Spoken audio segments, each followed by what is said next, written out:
Salut l'équipe, on fait un update de marché en ce mercredi 8 juin. C'est parti générique. Alors on attaque avec le BTC et donc on est le 8 juin au moment où je tourne la vidéo. Et donc je vous ai mis la courbe en mensuel et donc là une pas très bonne nouvelle puisque regardez ici on a clôturé donc... On a fait un nouveau plus bas. Un nouveau plus bas par rapport à quoi? Par rapport à cette mèche qui était là, ici. Donc, on a clôturé ici, là, à la baisse. Et ça, c'est quelque chose de bien, d'accord? Donc, ne regardez pas cette bougie-là. C'est la bougie mensuelle qui est en cours sur le mois de juin. Regardez celle-ci. Et on a donc clôturé à la baisse. Donc, ça, c'est plutôt un signe bear en termes de price action, en termes d'action de prix, ce qui inaugure quelque chose de plutôt bearish. À savoir que, potentiellement, regardez surtout au vu du momentum qui est toujours négatif, on a un momentum bear, et bien potentiellement un retour encore une fois. Donc déjà dans un premier temps, on surveille ce niveau-là, qu'on ne vienne pas casser, et puis ensuite ça n'a pas changé, c'est toujours les mêmes niveaux qu'on surveille, à savoir ce premier niveau ici, ce deuxième, il y a le troisième là, et le quatrième avec les prix que vous voyez, donc les 28 900, un gros 24 000, un 19 600 et un 17 900, voilà. Et en tout cas, avec donc une possibilité, c'est un scénario qu'il faut envisager, donc de venir travailler dans la zone de rechargement de long de tout le mouvement qu'on a connu ici, là. Donc ça, en mensuel, c'est pas très joli, c'est plutôt baissier. Clairement, là, ça inaugure pas quelque chose de très bon. Alors évidemment, on n'a toujours pas de boule de cristal, hein, mais en termes déjà là d'une première analyse en mensuel, c'est pas très très beau. On se penche sur le weekly. Qu'est-ce que nous raconte le weekly? On est toujours, vous vous rappelez, je vous avais tracé donc la borne haute et la borne basse ici, et on est toujours en train d'évoluer à l'intérieur de ce range là. Vous voyez, ça fait 1, 2, 3 et la quatrième semaine en cours, il se passe pas grand chose, on est toujours là-dedans. Ok, on a un momentum qui pose toujours, donc ça, qui essaie toujours de pousser à la divergence, mais évidemment, on est loin d'avoir une confirmation ici. Et puis, on a notre oscillateur qui est toujours en état de survente. Donc ça, pareil, c'est pas boule, c'est pas des signaux très boules. Donc pareil, pour l'instant, on a un weekly qui, pour le moment, même si effectivement on a quand même des bougies vertes, ce qui fait toujours plaisir, c'est loin d'être suffisant pour voir un retour des acheteurs. Là, clairement, le marché, pour le moment, est toujours aux mains des vendeurs. Et il va falloir attendre des confirmations pour qu'on voit une reprise acheteuse, à savoir donc, comme je vous le disais, une cassure ici, et puis déjà là, dans un premier temps, il faudra que, c'est peut-être ce qui est en train de se passer, il faudra attendre la clôture de dimanche, là, localement, ici, là, de venir confirmer, de clôturer ici sur cette bougie. Donc là, c'est ce qu'il est en train de faire, mais étant donné que c'est la bougie de la semaine qui est en cours, il faudra qu'on confirme cette clôture. Si on voit ça, ça sera vraiment à court terme, ça sera un petit point positif.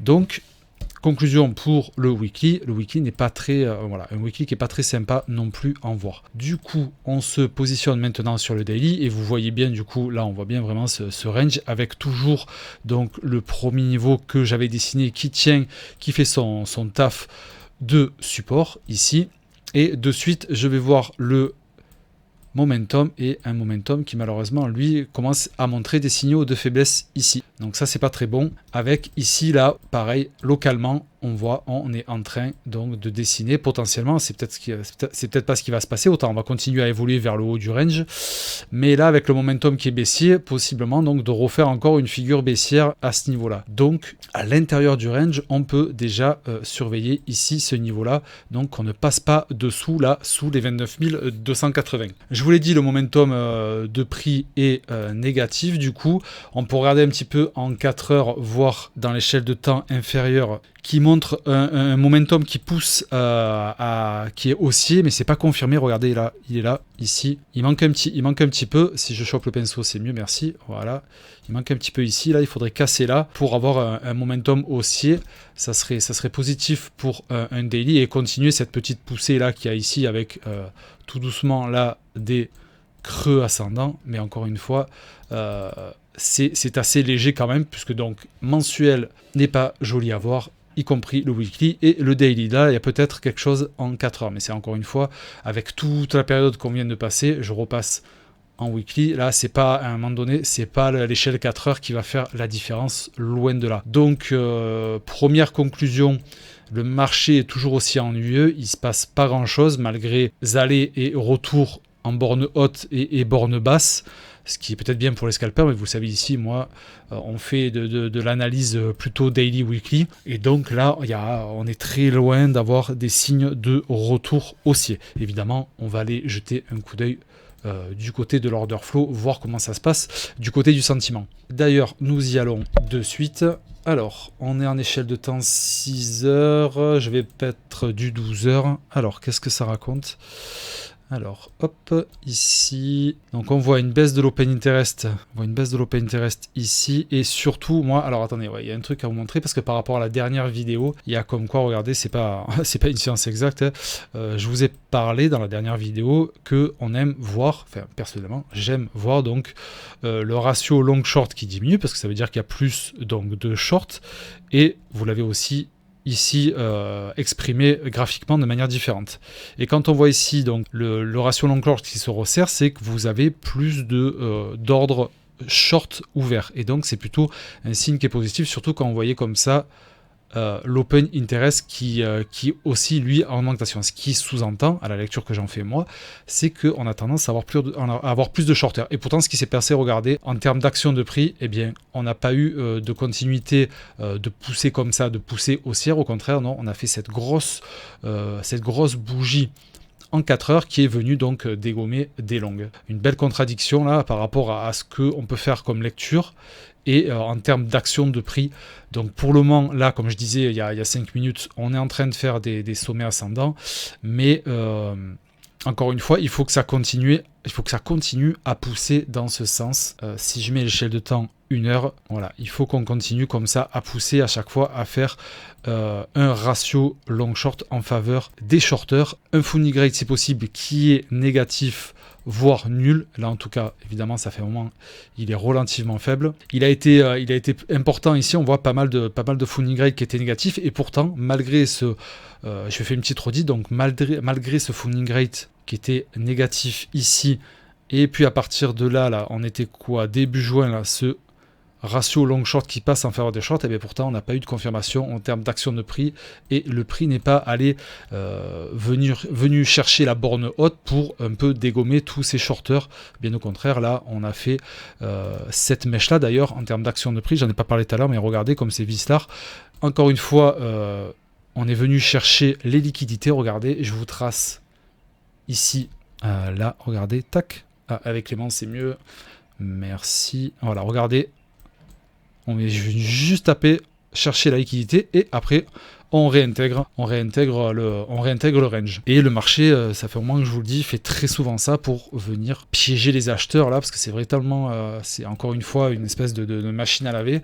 Moi je trouve qu'en ce moment il est très difficile de se positionner. Et donc je refais un saut sur le BTC pour vous dire quand est-ce que moi personnellement je me positionnerai. J'attends les confirmations, vraiment des belles confirmations weekly. Je ne ferai rien avant parce qu'avec depuis ce qu'on subit là début novembre, voilà, il faudra avoir des belles confirmations pour pas se faire piéger comme on a pu l'avoir ici, où je me souviens, voilà, on était pas mal en ébullition à se dire ah ça y est, est-ce que ça repart? Et bien non, regardez, chasse à la liquidité en weekly et derrière bam ça recorrige. Donc il faudra pas se faire avoir et il faut rester sur ses gardes et anticiper les scénarios.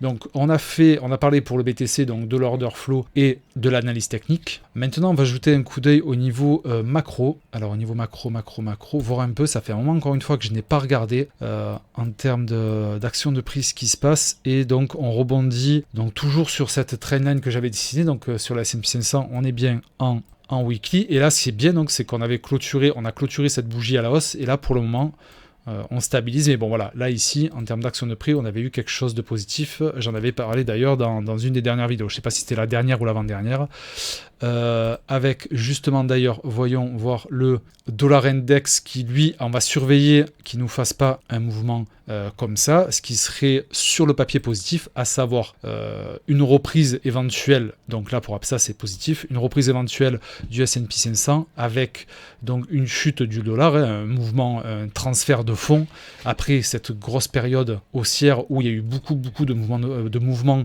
vers le dollar en dépit donc justement du S&P.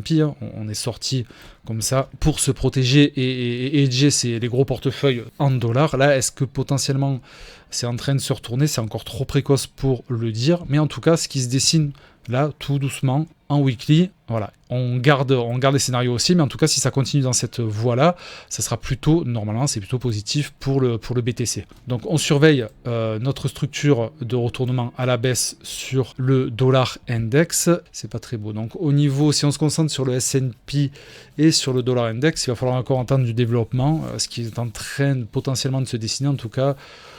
Il y a une part évidemment de scénario qui peut être positif, mais ça manque de confirmation et de développement, donc à voir. Au niveau du BTC sur le CME, on n'a toujours pas comblé ce gap ici. Tout à fait possible qu'on vienne le combler. Hein. Un petit aller, on restera, donc regardez, on est sur 34-35 000. Et ici, donc, les 34-35, on sera légèrement, sera intéressant. Alors oui, ce sera intéressant pour le coup parce qu'on sera en dehors. On aura dépassé la borne haute du range que je vous ai dessiné là. Donc là, ça sera intéressant à surveiller parce qu'il y a de grandes chances qu'on vienne combler ce gap. Reste à savoir quand.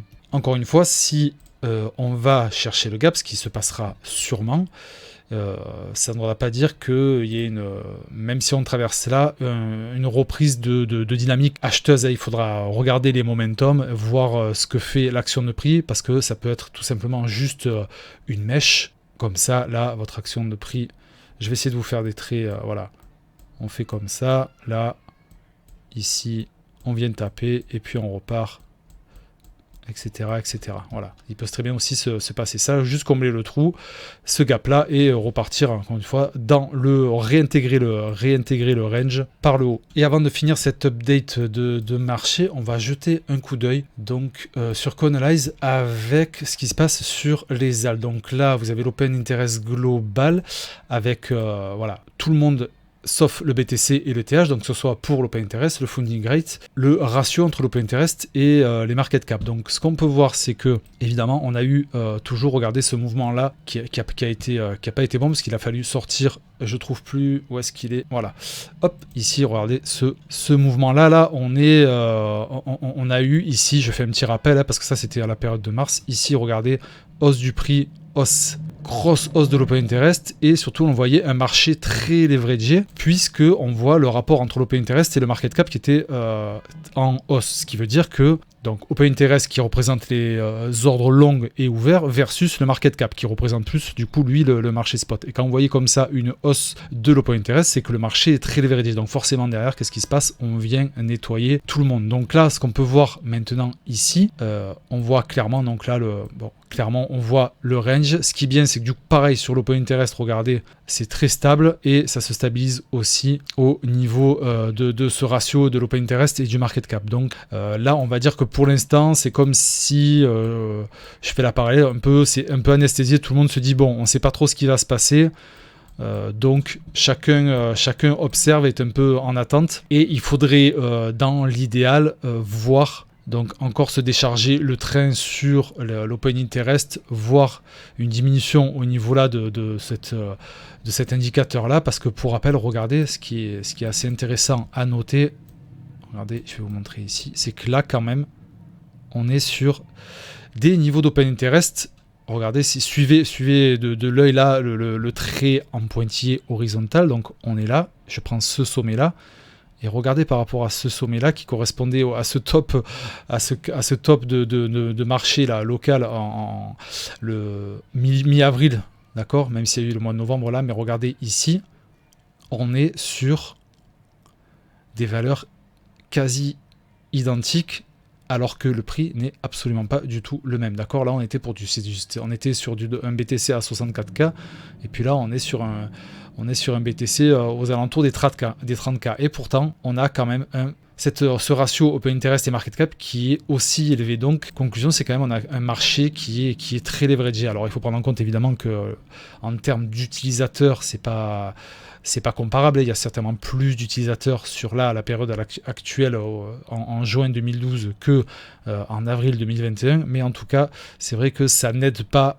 quand on a un marché très leveragé, je vous l'ai expliqué plein de fois, quand on a trop de monde qui sur les contrats futurs en train de buy the dip et de mettre des longues, le train est tout chargé, d'accord, le coffre de la bagnole est plein et ça peut pas faire une montée de call sereine. Donc là, si le train est trop chargé, ça pourra pas décoller sereinement.